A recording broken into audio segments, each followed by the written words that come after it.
ಆತ್ಮೀಯ H16 news ಅರ್ಥಾತ್ ಸಿದ್ದರಾಮಯ್ಯಗೆ ಸ್ವಾಗತ. ನಾನು ನಿಮ್ಮವ MI ಅಥವಾ ಮಲ್ಲಪ್ಪ ಜೋತವರ ಆತ್ಮೀಯರೇ, ನಿಜವಾಗಿಯೂ 2047ಕ್ಕೆ ವಿಕಸಿತ ಭಾರತ ನಮ್ಮ ಮೋದಿಯವರು ಕಂಡಂಥ ಕನಸು ನನಸಾಗ್ತದನ. ಇವತ್ತು ಸಹಿತ ಭಾಷಣ, ಅದು ಸುತ್ತಮುತ್ತ ಭಾಷಣ. ಇದು 13ನೇ ಭಾಷಣ ಅವರು ಮಾಡುವಂಥದ್ದು. 12 ವರ್ಷ ಆಗಿ 13ನೇ ವರ್ಷ. ಈ ಸಂದರ್ಭದಲ್ಲೇ ಮಾತಿನಲ್ಲಿ ಅವರು ಚತುರರು ಮಾತಾಡಿದರು.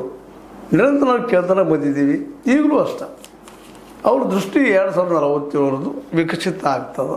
ಯಾವ ಆಧಾರ ಮೇಲೆ ಆಗ್ತದೆ ಅನ್ನೋದು ಮಾತ್ರ ಇಲ್ಲಿವರೆಗೆ ಸ್ಪಷ್ಟ ಆಗ್ತಾ ಇಲ್ಲ. ಹೌದು, ನಮ್ಮಲ್ಲಿ ನಿರುದ್ಯೋಗ ಹೋಗಬೇಕಾಗಿತ್ತು. ಅವ್ರು ಮಾತಾಡೋದು ನೋಡಿದಾಗ 2014 ಬಂದಾಗ 2 ಕೋಟಿ ಉದ್ಯೋಗಗಳನ್ನು ಪ್ರತಿ ವರ್ಷ ನಾನು ನಿರ್ಮಾಣ ಮಾಡ್ತೇನೆ ಅಂತ ಹೇಳಿದರು. ಯಾವ ಕ್ಷೇತ್ರದಲ್ಲಿ ಆಯ್ತು ಇಲ್ಲಿವರೆಗೆ? ಎಷ್ಟಾಯಿತು? ಸಾಧ್ಯ ಆಗಿದೆ ಅದು ಅನ್ನೋದು ಇವತ್ತಿಗೂ ಪ್ರಶ್ನಾರ್ಹದ.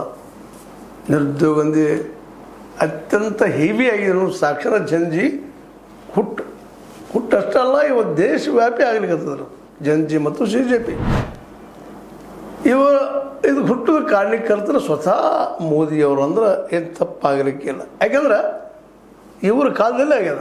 ಇದರರ್ಥ ಹಿಂದೆ ಪೇಪರ್ ಲೀಕ್ ಆಗಿಲ್ಲ ಅಂತಲ್ಲ, ಈ ಹಿಂದೆ ರೊಕ್ಕದ ವ್ಯವಹಾರ ನಡೆದಿಲ್ಲ ಅಂತಲ್ಲ. ಆದರೆ ಅವು ಎಲ್ಲೋ ತೆರೆಯ ಮರೆಯಲ್ಲಿ ಅಷ್ಟು ಮುಚ್ಕೊಂಡು ಹೋಗ್ತಾಯಿದ್ವು. ಆದರೆ ಇವತ್ತು ಓಪನ್ ಆಗಿ 89 ಪೇಪರ್ ಲೀಕ್ ಆದಂತ ಒಂದು ಹೇಳ್ತಾರೆ, 100 ಅಂತ ಹೇಳ್ತಾರೆ. ಅದು ಲೆಕ್ಕಿಲ್ಲದಷ್ಟು. ಆ ಆರೋಪ ಮಾಡಿದವರು ಮೊನ್ನೆ ಮಹಾರಾಷ್ಟ್ರದಲ್ಲೇ ಆಯಿತು, ಮತ್ತೊಂದು ಕಡೆ ಆಯಿತು.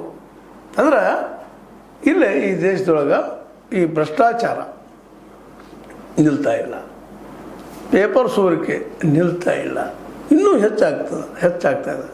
21 ವಿದ್ಯಾರ್ಥಿಗಳು ಸೂಸೈಡ್ ಮಾಡಿಕೊಂಡ್ರು.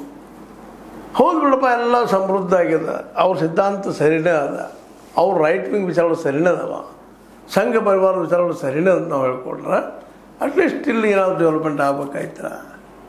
ನಾವು 4ನೇ ನಂಬರು, 3ನೇ ನಂಬರು, 2ನೇ ನಂಬರು ಆರ್ಥಿಕವಾಗಿ ಅನ್ನೋದನ್ನು ನಾವು ಹೇಳ್ಕೋಬೋದು, ಏನು ತಪ್ಪಲ್ಲ. ಆದರೆ ಬಡತನದಲ್ಲೂ ಸಹ ಎಷ್ಟು ನಂಬರ್ ಇದ್ದೀವಿ ಅಂತ ಹೇಳ್ಬೇಕಲ್ಲ.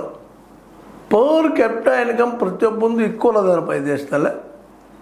ಒಂದು ಕಡೆ ಸಿಕ್ಕಾಪಟ್ಟೆ ಎತ್ತರದ ಆದಾಯ, ನಾವು ಕನಿಷ್ಠ ವಿಚಾರ ಮಾಡಲಾರದು.